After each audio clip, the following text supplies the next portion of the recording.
Welcome to Masterpiece Monday. Today I will be discussing Caravaggio's The Calling of St. Matthew.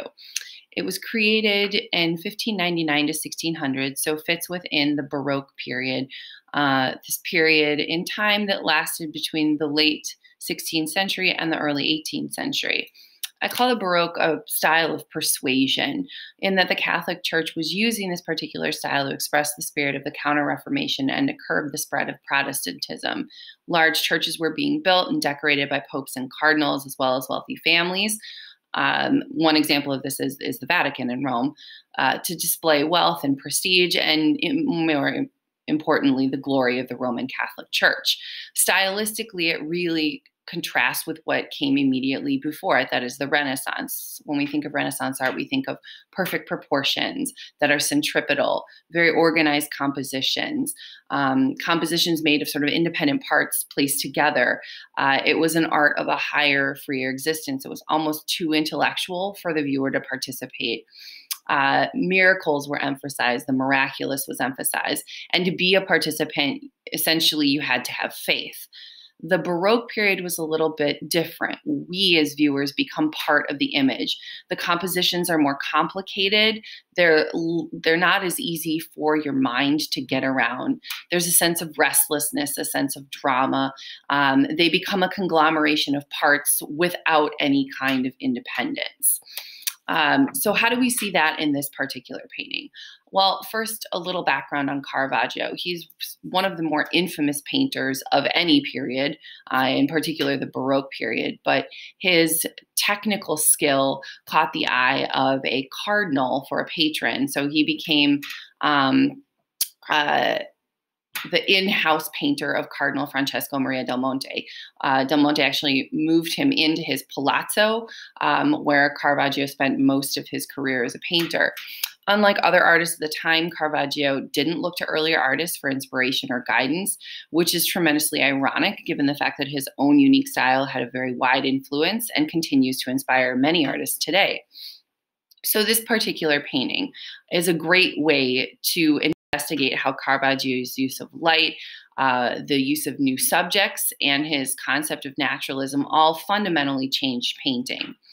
This particular piece is part of a series of 3 monumental canvases dedicated to and depicting St. Matthew that decorate the Contarelli Chapel in the Church of San Luigi dei Francesi, which was endowed by the French Cardinal Matthew Contrel. Caravaggio depicts a commonplace setting with ordinary people. He used people he knew as models, people off the street, which was in some respects heretical. These people are not meant to represent, nor do they align with the sort of high moral character of the people who they are supposed to represent, namely biblical figures, heroes, Christ, and in this case, St. Matthew and St. Peter. They're not idealized or distorted. They look as they are in life. And to a lot of people, this was tremendously offensive. According to this particular story, Christ encounters Levi, a Roman tax collector working at a collection booth. Christ calls to him saying, "Follow me." Levi does, and through this act, he abandons his paganism, is henceforth known as Matthew. Saint Matthew is one of the 4 evangelists whose chronicles of the life of gospel are considered orthodoxy, and is thus saved. Caravaggio is well known for inviting the viewer, psychologically speaking, into his paintings. In this particular case, the ambiguity of the composition forces the viewer to contemplate the identity of each figure. Christ is on the right, identified by a sliver of a golden halo, which you can see here, illuminated by the light that streams into the window just behind him. But where's Christ's body? It's not painted. Instead, it's in the shadows. Our imagination is left to fill it in. Our eye is left to fill it in.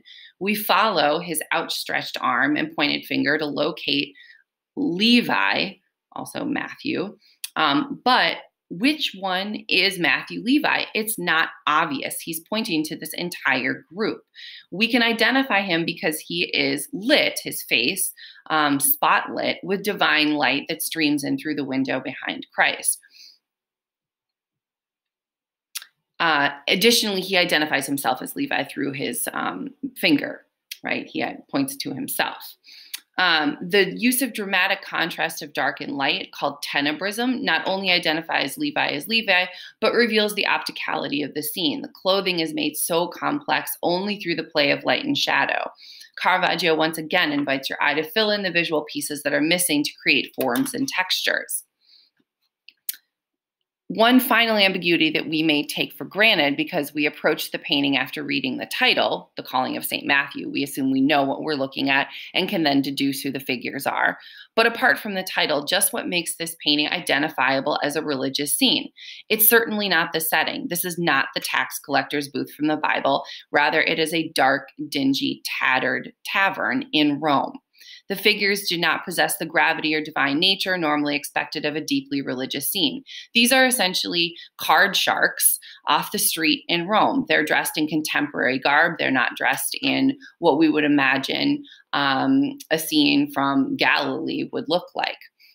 But once again, Caravaggio demands an engaged, and in this case, knowledgeable viewer. The gesture of Christ, his outstretched hand and finger, recalls that of Adam in Michelangelo's Sistine Chapel vault crown, in the famous scene of the creation of Adam.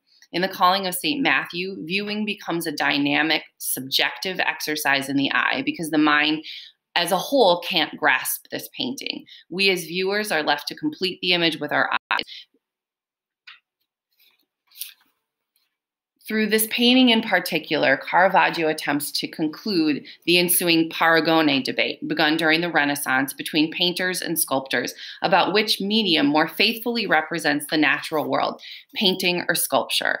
In The Calling of St. Matthew, Caravaggio submits his argument, and rather successfully, that painting engages the viewer psychologically in ways sculpture simply cannot.